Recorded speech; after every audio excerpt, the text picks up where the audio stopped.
How to fix messenger call failed on iPhone. If you are getting a call failed messages when trying to make a call on Messenger, then here is a simple step-by-step guide to fix it. So let's get started. First of all, restart the app. Swipe up or use the app switcher to close Messenger.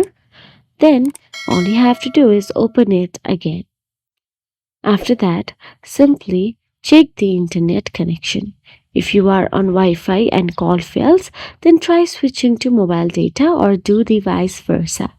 If the connection is slow or unstable, it can prevent the call from connecting. After that, all you have to do is look for the App Store and simply tap on it. Once in there, tap on the search address bar and search for the messenger. Then all you have to do is tap on the messenger and tap on the update icon available there and update it to the latest version.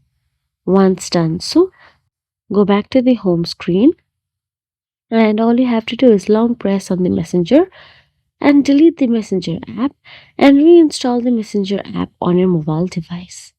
And that is it. If you found this video helpful, please like, share and subscribe our channel, and thank you so much for watching.